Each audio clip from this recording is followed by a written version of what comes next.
Kamusta mga kaibigan? Ako si #Walkidlan at maligayang pagdating sa ating paboritong political deep dive channel. Ngayon, pag-uusapan natin ang isang mainit na issue na bumabalot sa puso ng ating bayan, ang impeachment trial ni Vice Presidente Sara Duterte. Pero teka ha, bago tayo mag-umpisa, pindutin mo muna yung subscribe button, i-like ang video at i-activate ang notification bell para hindi mo makaligtaan ang ating mga susunod na pagsusuri. At kung gusto mong suportahan ang ating content, magpadala ng super thanks. Kahit piso ha, malaking tulong yan para ipagpatuloy natin ang pagbabalita ng katotohanan. Ngayon, bakit nga ba natigil ang impeachment trial ni Inday Sara? Ano ang mga balakid na hinaharap ng mga senador hukom? At bakit parang ang buong prosesong ito ay isang teleseryeng puno ng plot twist? Halika, ha? Sumisid tayo sa kwento ng puno ng intriga, drama at syempre katotohanan. Mga kaibigan, para maunawaan natin ang delay na ito, balikan natin ang simula noong February 5, 2025. 215 na kongresista, higit pa sa kinakailangang 1/3 ng Kamara, bumoto para ma-impeach si Sara Duterte. Ang mga paratang mula sa di umunoy maling paggamit ng confidential funds hanggang sa mga akusasyong may kaugnayan sa isang kill plot laban kay Pangulong Marcos, ha? Pero teka, parang script ito ng isang action movie, hindi ba? Kill plot parang galing sa Hollywood. Ngunit mga kaibigan, ang tunay na kwento ay mas malalim kaysa sa mga headline.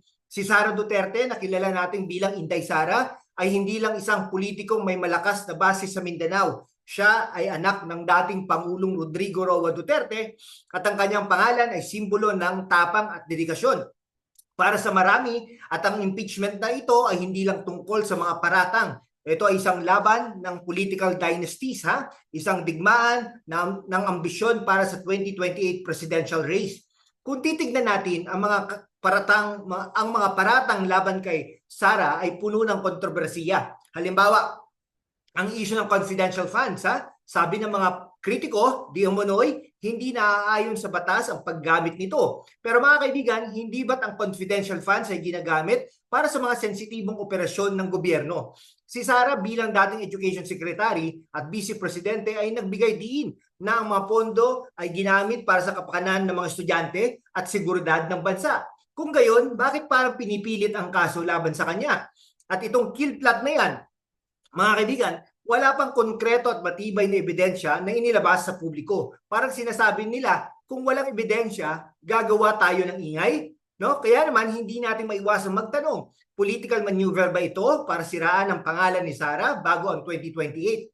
Ngayon, pag-usapan natin ang pagkakaantala. Ayon sa balita, inilipat ni Senate President Jesus Escudero ang pagtanggap ng House Prosecution Panel mula sa June 2 patungong June 11. Bakit? Sabi ni Escudero, para raw bigyang daan ng mga priority legislative measures bago magtapos ang 19th Congress. Pero mga kaibigan, aminin natin, parang may iba pang dahilan. Ito, hindi ba?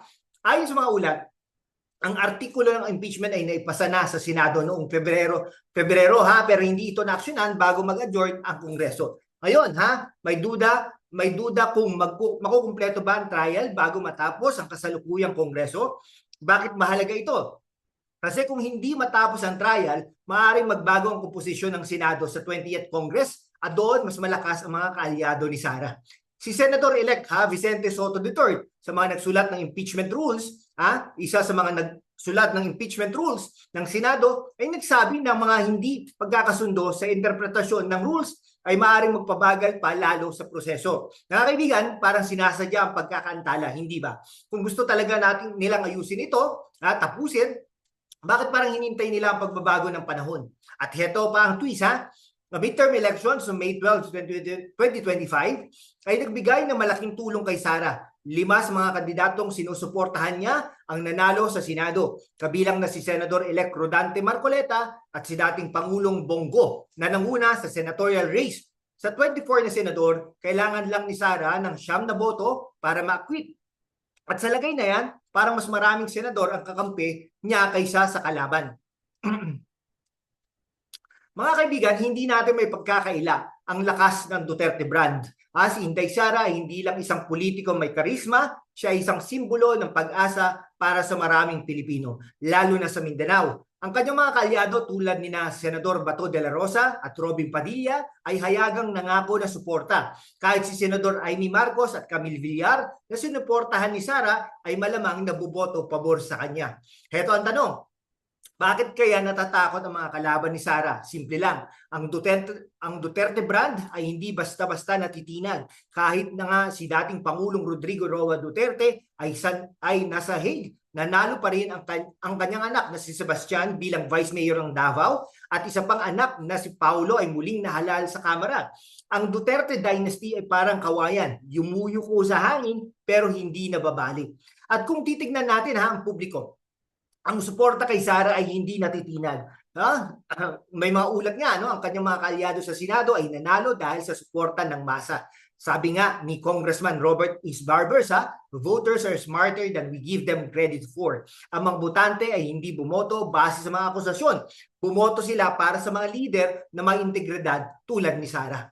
Ngayon, pag-usapan natin ang mas malalim na aspeto ng kasong ito. Ang impeachment ay hindi lang isang legal na proseso, ito ay isang political spectacle. Ang mga paratang laban kay Sara ay may dalawang pangunahing problema. Una, ang kakulangan ng matibay na ebidensya at pangalawa, ang timing ng impeachment. Ang mga akusasyon ng maling paggamit ng confidential funds ay hindi bago. Pero bakit ngayon lang ito ginawang malaking issue? Ang sagot ay simple. 2028, si Sara ay tinuturing na malakas na kandidato para sa pagkapangulo. Ang impeachment na ito ay parang isang maagang kampanya para siraan ang kanyang reputasyon. Pero mga kaibigan, ang publiko ay hindi madaling mapaniwala. Ang malakas na resulta ng kanyang mga kaalyado sa midterm elections ay patunay na ang mga Pilipino ay naniniwala pa rin kay Sara. At tungkol naman sa kill plot, mga kaibigan, wala pang pampublikong ebidensya na magpapatunay nito. Kung meron man, bakit hindi pa inilalabas, no? Parang sinasabi nila, basta magpaparatang kami, kayo na ang bahalang maniwala. Pero si Sara sa kanyang mga pahayag ay nanindigan na wala siyang kinalaman sa anumang krimen. Ang kanyang legal team na nasa full throttle na daw ay handang-handa na ipaglaban ang kanyang dangal. Kung gayon, ano ang mangyayari sa impeachment trial? Sa tingin ko, mga kaibigan, ang pagkaantala ay isang senyales na kahit ang mga nasa likod nito ay alam na mahina ang kanilang kaso. Ang paglipat ng schedule sa June 11 ay parang isang stalling tactic, dahil alam nila na sa bagong Senado, mas malakas ang puwersa ni Sara.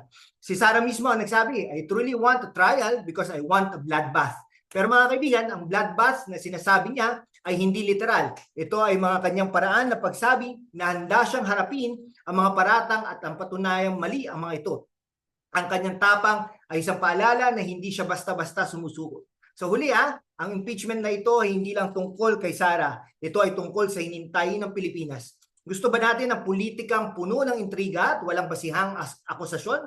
O gusto natin ng mga leader tulad ni Sara na handang maglingkod ng may tapang at integridad?